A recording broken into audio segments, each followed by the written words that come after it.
Welcome to room 710 at the Marriott. When you enter, you'll see a small closet which holds your iron and robe ironing board.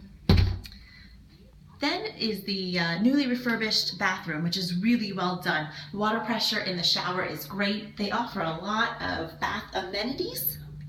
They smell good too. And cotton balls, Q-tips.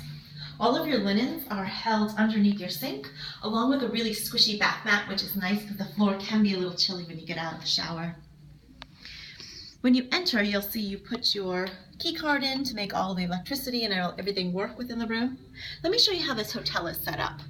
So this is the shape of the hotel. You can see where the red dot is the room that I'm in 710. This is the executive lounge. This is on the top floor on the 7th floor. So it's really convenient. The executive lounge is open for continental breakfast, afternoon tea, and evening canapes and drinks, which are complimentary. So you receive that as an elite member with Marriott, but it might be worth the small upgrade fee for what you receive.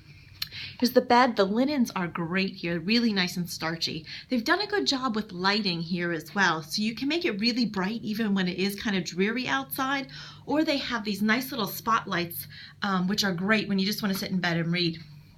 They've left little snacks all around the room. These are some jellies. There's a Kit Kat over on the table, some water. I don't know if those are for elite members or if they just like to leave sweet treats for all of their guests.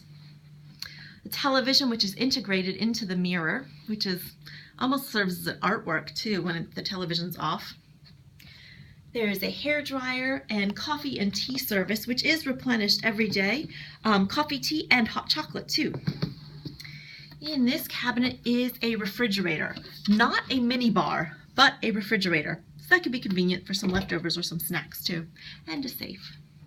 Let me show you the view from this room. It's not the best view, but it's certainly not the worst. It's definitely some open spaces. You will see there's some construction going on here, and with that hole there, I imagine it might go on for a while. But these windows are pretty great that you don't hear anything, so not to worry about that construction. Table, chair, kind of the normal things you expect. As far as plugs are concerned, they do have one American-style plug by your bed, another British plug, and USB. So whatever you have, it should work. So this is the Marriott in London.